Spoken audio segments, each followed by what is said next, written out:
My husband said, "I'm taking the dog, you get the kid." His mom laughed, "At least the dog's trained." On court day my son walked to the judge, and said, "Mom, can I read what Dad texted me last night?" The judge raised an eyebrow. His lawyer turned pale, the courtroom fell silent. Update 3. Meanwhile Bryce was getting bolder. He started sending Eli texts like, "Your mom says no again. Surprise," or "Wish I could see you more but your mom wants to keep you away."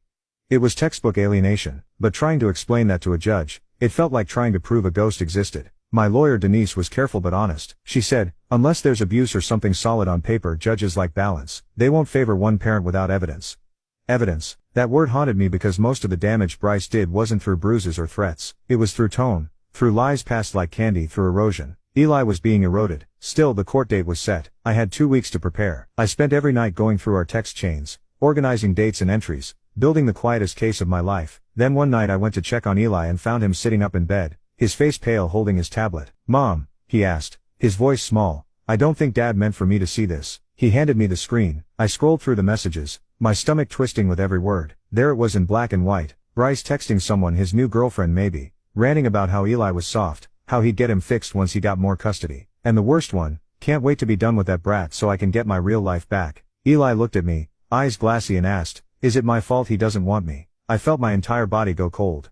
"No," I said, "no baby. You didn't do anything wrong. You're perfect. Your dad is the one who's broken." That night, I knew we had our evidence, not just for the judge, but for Eli. He deserved to be heard, and soon he would be. The night Eli showed me those texts from Bryce, something inside me shifted. Up until that moment, I'd been fighting to survive the storm. But now, I wasn't just reacting, I was ready to fight back. I sat on Eli's bed, holding the tablet, reading the words over and over. "Can't wait to be done with that brat, so I can get my real life back." He cries like a baby, just like his mom. Useless. He had sent them to Eli by mistake, meant for someone else, maybe the woman he'd been seeing, or one of his buddies he shared his poor single dad sob stories with. But now it was too late. Eli saw it, and so did I. I took a breath and looked at my son. His face was pale and still, like he was trying to disappear into his blanket. He didn't want comfort. He wanted truth. "Did you read all of it?" I asked. He nodded. I didn't want to, but I couldn't stop. I thought maybe I was bad.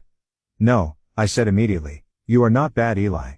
He's wrong. He's so wrong." And I meant it. Every word. This wasn't just about getting custody anymore. This was about breaking a cycle, making sure Eli didn't grow up thinking love was something you had to earn by being quiet, by pleasing people who didn't deserve you. So I printed the screenshots, labeled them by date, and backed them up on a flash drive. I contacted Denise, my lawyer, first thing the next morning. Her voice tightened as I read her some of the messages. "This is big," she said. "This could swing everything. But are you sure you want Eli to speak?" That stopped me cold. I hadn't even considered putting him on the stand. The idea made my stomach twist. He was just 9. I didn't want him tangled in courtroom drama, questioned by cold-faced attorneys, or forced to stare his dad in the eye and relive all this. But then I remembered something he said after Bryce left. "You always tell me to speak up when something's not right. Is this one of those times?" He wanted to speak, that was the difference. So I sat him down at the kitchen table with some juice and graham crackers and asked gently, "Eli, you don't have to, but if you want to talk to the judge, if you want to tell him how you feel, I'll be right there the whole time."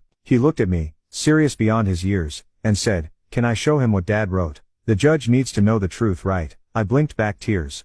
"Yes, baby, he does." The next few days were a blur of preparation. Denise arranged for the evidence to be officially submitted. We created a timeline of events, built a narrative, filed for a formal statement from Eli to be reviewed by the court beforehand. Meanwhile, Joan started showing up at Eli's school again. Once she tried to hand him a gift during dismissal, some action figure and a little card that read, "Daddy's just fighting for you." Eli gave it to me and asked, "Why does it feel like a trap?" Because it was. I reported it. Denise filed a complaint. Bryce, as usual, texted me that I was using Eli against him, that I was weaponizing a child. Classic projection. But I didn't take the bait. Instead, I kept Eli close. We talked every night, not about the court, but about how he felt, what scared him, what made him strong. He asked questions, and I answered with honesty. No sugarcoating, no false promises. The night before the hearing, Eli couldn't sleep. He lay beside me, quiet in the dark, and whispered, "What if the judge doesn't believe me?" I turned to him, brushed his hair back, and said, "The truth doesn't need to be loud to be real, just speak from your heart.